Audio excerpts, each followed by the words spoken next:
Hi Rose, this is Vladimir in New York City, and my question for you is, what was your most memorable moment working with Nicolas Cage in Knowing?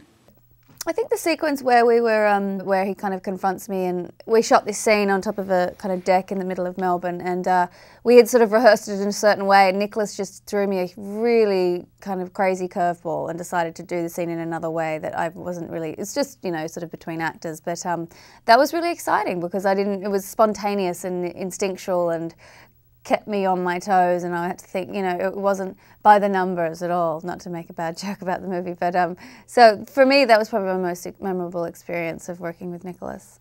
What was the most difficult scene for you to shoot and why?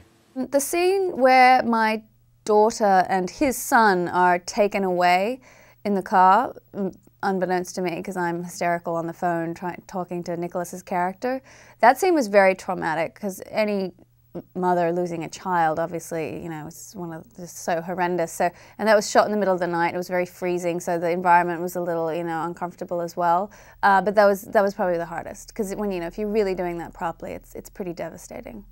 Hi Rose, this is Stuart from London.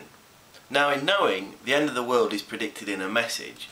Do you believe one person can have that kind of knowledge?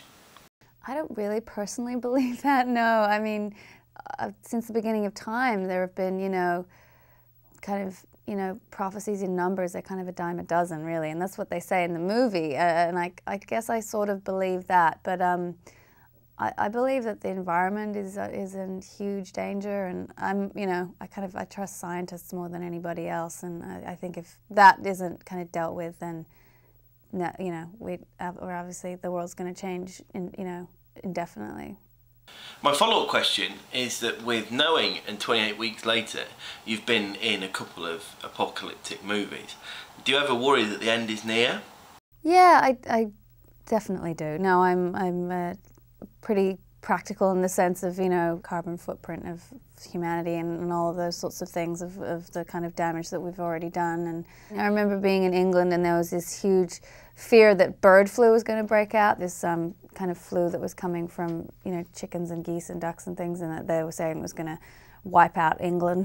This was a few years ago. But, you know, it's a real possibility. It's like the bubonic plague, you know, it could happen again. So, I mean, all you can do is try and, you know, live your life as cleanly and as honestly and as kind of critically aware as possible of how you treat the earth and each other.